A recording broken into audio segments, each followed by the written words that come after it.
Tuhan Yesus Kristus yang baik, kami bersyukur, kami bangga menjadi penyembah-penyembah-Mu.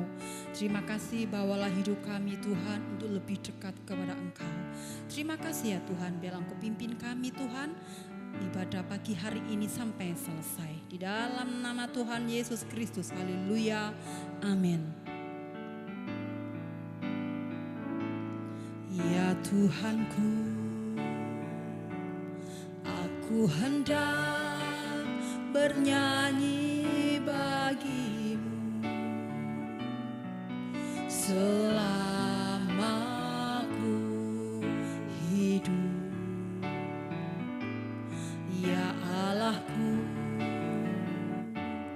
aku hendak bermazmur bagimu selagi ku ada. Inilah yang ku renungkan setiap waktu.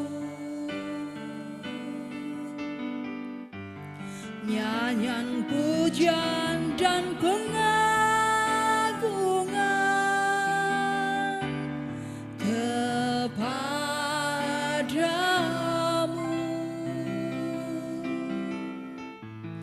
Biarlah manis kau dengar Tuhan, manis kau dengar Tuhan, dan hatiku bersuka karenamu.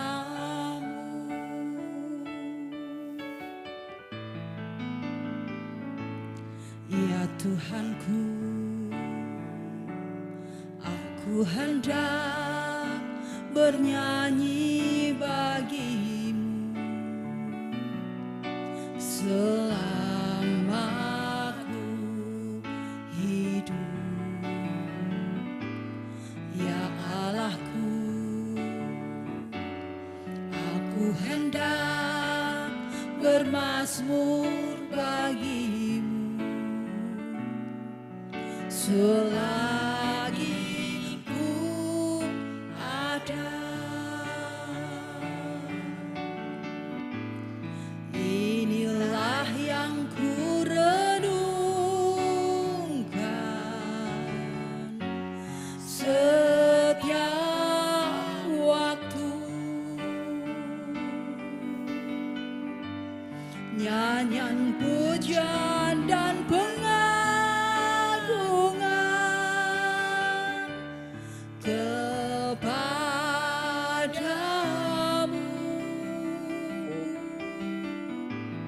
Biarlah manis kau dengar Tuhan, manis kau dengar Tuhan, dan hatiku bersuka karenamu. Inilah kami tetap bersyukur. Haleluya, haleluya, oh Yesus, Engkaulah sembahan kami, Engkaulah pujian kami. Haleluya, oh, kami bersyukur, kami bersyukur. Terima kasih, kami bersyukur, kami bersyukur. Yesus, haleluya, haleluya, Engkaulah sembahan kami. Yesus, bawa kami Tuhan lebih dekat lagi padamu. Haleluya. Terima kasih Tuhan, kami bersyukur, kami bersyukur, kami bersyukur. Terima kasih Tuhan, terima kasih Tuhan. Haleluya. Oh Yesus, Yesus, Yesus.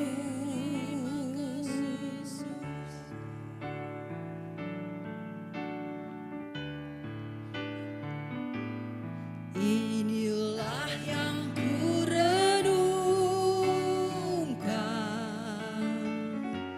setiap waktu, nyanyian pujian dan pengagungan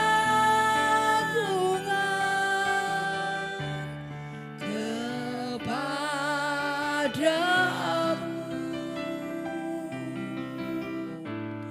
Biarlah manis kau dengar Tuhan, manis kau dengar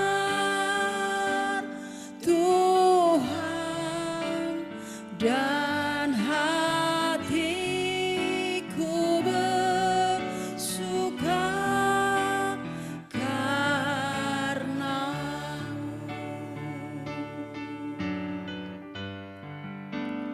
Dan hatiku bersuka karena-Mu.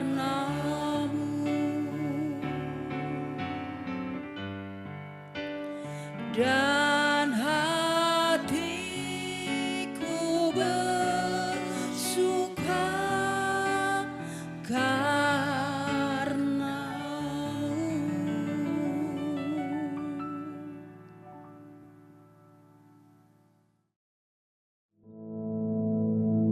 Our Father, which art in heaven, hallowed be thy name. Thy kingdom come, thy will be done in earth as it is in heaven. Give us this day our daily bread, and forgive us our debts, as we forgive our debtors. And lead us not into temptation, but deliver us from evil. For thine is the kingdom, and the power, and the glory, forever. Amen.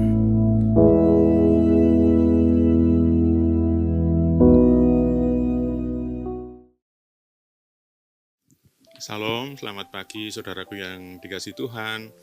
Saya percaya bahwa berkat, anugerah, dan kasih karunia Tuhan dalam pemeliharaan yang luar biasa ada di dalam kehidupan kita sampai saat ini. Amin. Mari saat ini kita akan merenungkan firman Tuhan yang akan kita pakai di dalam kehidupan kita, menjadikan kekuatan dalam kehidupan kita.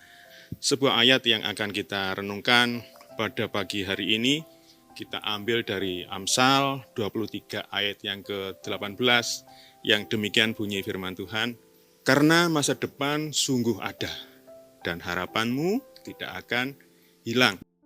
Nah, saudaraku, beberapa saat lalu ada sebuah penelitian yang ternyata ini menunjukkan bahwa adanya sebuah perubahan besar-besaran terhadap pandangan seseorang atau sekelompok orang dewasa terhadap sesuatu yang namanya masa depan. Kalau dulu masa depan ini selalu dihubungkan dengan sebuah keadaan yang ideal, sebuah kondisi yang menyenangkan, sebuah kondisi yang tidak berkekurangan ataupun ketenaran yang sangat diinginkan sebagian besar orang. Tetapi di dalam penelitian tersebut ternyata ada pergeseran yang sangat signifikan di dalam pandangan orang-orang dewasa tersebut. Untuk sekarang, kebanyakan orang berpendapat bahwa optimisme besar yang namanya masa depan ini bergeser terhadap suatu keadaan di mana bagaimana mereka harus bertahan di dalam sebuah kondisi. Baik, ini karena kondisi saat ini yang sedang kita hadapi, banyak kabar tentang perang, kemerosotan perekonomian, dan sebagainya. Nah, di sini orang hanya berpendapat bahwa masa depan mereka terbatas kepada bagaimana mereka bertahan, mempertahankan hidupnya di dalam kondisi yang saat ini mereka inginkan. Karena apa? Karena kondisi yang ada di luar sana memang benar-benar tidak mendukung kehidupan yang mereka inginkan.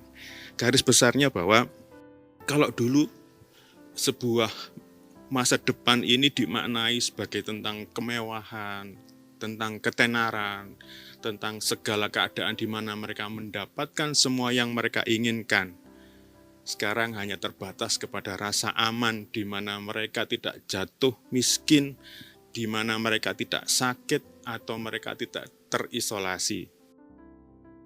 Ya, nah sekarang pertanyaannya Ibu Bapak, bagaimana kita memahami masa depan ini di dalam kehidupan kita?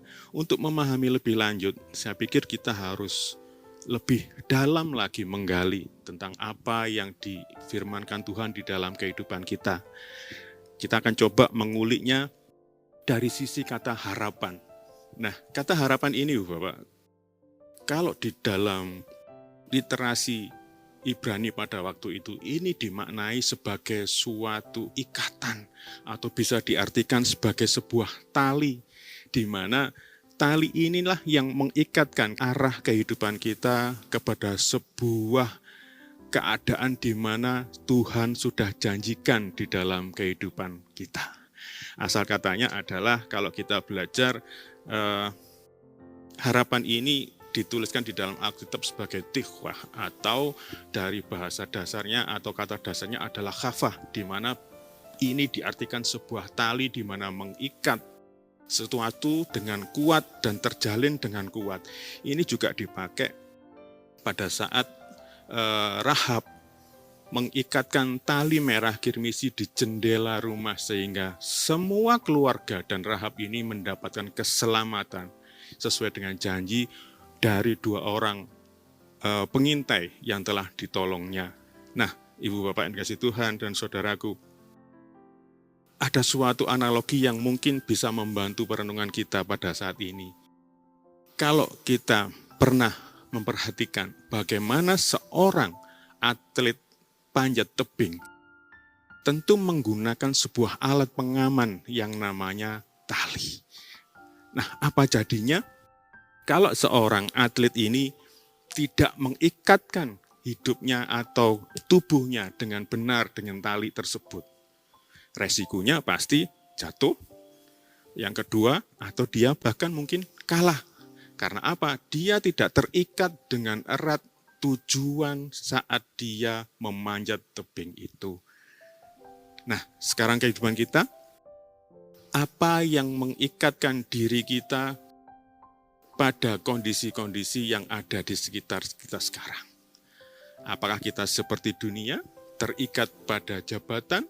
Apakah kita terikat kepada uang? Apakah kita menggantungkan kepada sebatas hubungan sosial dengan orang-orang yang ada di sekitar kita? Saat ini kita diajarkan bagaimana kita bertikwah atau terikat kepada sebuah masa depan yang sebenarnya bukan sesuatu yang hanya abstrak, sesuatu yang hanya fana, sesuatu yang tidak pasti. Kita diikatkan kepada sebuah tujuan atau masa depan yang benar-benar sudah pasti, yang sudah dijanjikan oleh Tuhan. Nah, kadang-kadang secara tidak sengaja kita membuat ikatan-ikatan yang tidak jelas, ikatan-ikatan yang belum pasti masa depannya terhadap kehidupan kita. Contoh sederhana, mungkin kita sering membuat kalimat-kalimat afirmatif di dalam kehidupan kita. Saya akan kuat, saya akan sehat, saya akan baik-baik saja. Tetapi kita lupa bahwa kita sebenarnya harus mengikatkan kepada sumber-sumber hal-hal yang kita ikat tersebut. jarang kita mengucapkan di dalam diri kita, Tuhanlah sumber kekuatanku, Tuhanlah sumber kesehatanku, Tuhanlah sumber berkatku. Nah, saat ini kita diajarkan apa? Kita diajarkan untuk mengikatkan diri kita secara kuat. Mempunyai harapan berarti mengikatkan diri secara mantap kepada tujuan-tujuan yang sudah ditentukan Tuhan di dalam kehidupan kita. Nah, satu hal yang harus kita pahami juga, saudaraku, ibu bapak yang kasih Tuhan, bahwa untuk mengikatkan diri terhadap sesuatu yang sudah dijanjikan Tuhan ini, memerlukan hal yang kita pelajari di dalam waktu 1 tahun ini yang sudah diajarkan kepada gereja kita. Seseorang tidak akan bisa mengikatkan dengan erat terhadap janji Tuhan yang sudah diberikan kepada kita tanpa satu yang namanya menyangkal diri. Nah, inilah yang harus kita pahami untuk saat ini, bahwa untuk menerima janji Tuhan kekekalan, kita perlu mengikatkan diri secara kuat. Karena apa? Seorang pemanjat tebing tidak akan bisa mengikatkan diri dengan asal-asalan kepada tali penolong, tali penyelamatnya. Harus benar-benar berharap kepada tali tersebut. Yang kedua, kita perlu belajar bahwa seorang pemanjat tebing seperti yang kita ceritakan tadi, tidak akan bisa menyampai tujuan dengan terikat kepada 2 buah tali dengan arah yang berbeda. Bagaimana kita harus menyangkal diri? Saat inilah kita harus memutuskan tali mana yang harus kita ikatkan kuat terhadap kehidupan kita.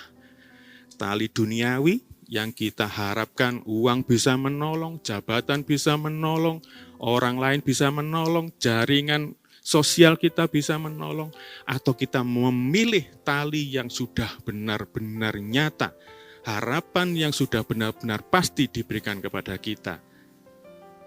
Inilah kita harus belajar menyangkal diri di dalam kehidupan kita, memilih harapan dan tali yang benar-benar kuat di dalam kehidupan kita. Ada satu ayat terakhir yang akan kita pakai sebagai kekuatan di dalam kehidupan kita.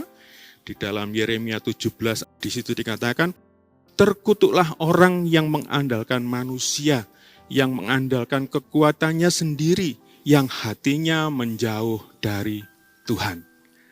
Pilihan ada di dalam kehidupan kita, mengikatkan kepada pribadi yang mana. Tuhan memberkati. Mari kita berdoa.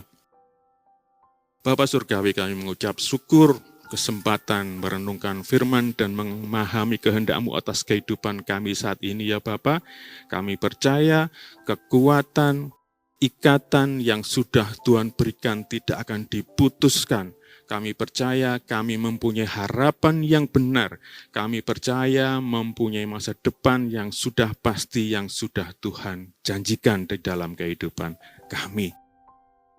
Berkat-Mu kiranya tercurah atas kehidupan kami, berkat perlindungan dari Allah Bapa, kasih karunia pengampunan dari Yesus Kristus, penyertaan dan penghiburan dari Roh Kudus hadir bagi kami saat ini sampai Tuhan datang kedua kali nanti.